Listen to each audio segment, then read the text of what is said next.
କାରଣ ଯୋଉ ଜାଗାରେ ପରିତ୍ୟକ୍ତ ଜାଗାରେ ପଡିଥିଲା ସେଠାରେ କିଛି କୁକୁର ମଧ୍ୟ ବୁଲୁଥିଲେ, ପୋକ ଜୋକ ଥିଲେ।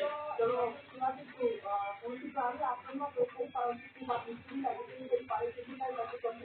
ଅବଜେକ୍ସନ ରଖାଯାଇଥିଲା। କିନ୍ତୁ ସତର୍କ ପ୍ରତିକ୍ରିୟା ପାଖାପାଖି ମାସର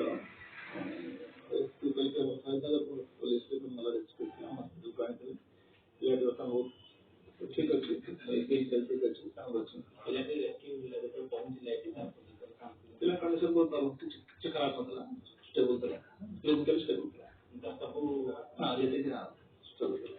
ଭୋକ ଥିଲା, ହଁ ଭୋକ ହଉଥିଲା। ଆଜି ସକାଳୁ 9ଟା ବେଳେ ଚାଇଲ୍ଡ ଲାଇନ୍ ଆମକୁ ଖବର ଦେଲେ ଯେ ଗୋଟେ ପିଲାକୁ ଶହୀଦନଗର ପୋଲିସ ରେସ୍କ୍ୟୁ କରିକି କ୍ୟାପିଟାଲ ହସ୍ପିଟାଲରେ ରଖିଛନ୍ତି। ତାପରେ ଆମେ ଖବର ପାଇକି ମୁଁ ଆଉ ମୋର ମେମ୍ବର ଜଣେ କଳାଶ୍ରୀ ପଟ୍ଟନାୟକ ଆମେ 2 ଜଣ ଆସି କ୍ୟାପିଟାଲ ହସ୍ପିଟାଲରେ ପହଞ୍ଚିଥିଲୁ। ସେତେବେଳକୁ ଆମେ ତାପରେ ସୋମଟା ପ୍ରଡକ୍ସନ ନେଇଥିଲୁ ପିଲାଟାର। ପିଲାଟା